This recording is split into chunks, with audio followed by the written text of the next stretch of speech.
Say yes to new beginnings. Yes. Say yes to new standards of excellence. Yes. Say yes to engaging reportage with a difference. Yes. Introducing Yes International Magazine.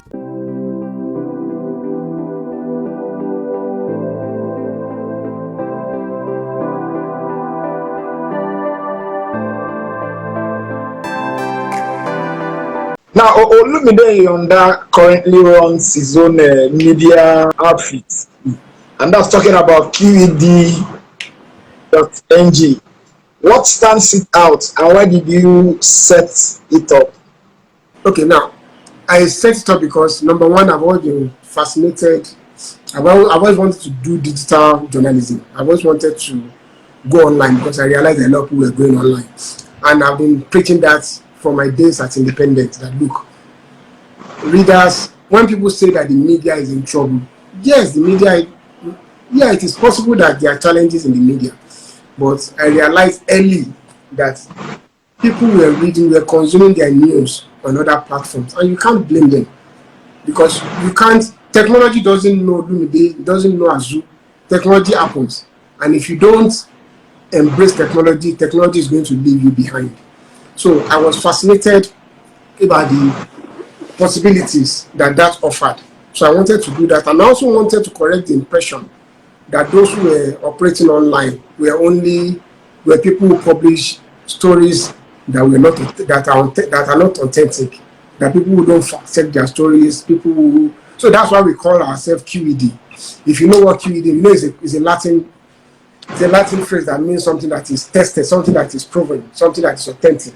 So that's why we started QED. Number one, I wanted to move online. Secondly, I wanted to prove that you can operate within the online space and be credible. I mean, and it's something that we are committed to doing. No matter how little, we want to make sure that the stories that we are publishing is correct. Everything is correct, both from name and the. I mean, let me tell you one very funny story that happened today. The story about some people endorsing a presidential candidate. If you check, and I'm going to give you this challenge, go check almost all the newspapers, online and offline. Okay, I mean you can't. I mean no offline yet. Go check almost all the online reports.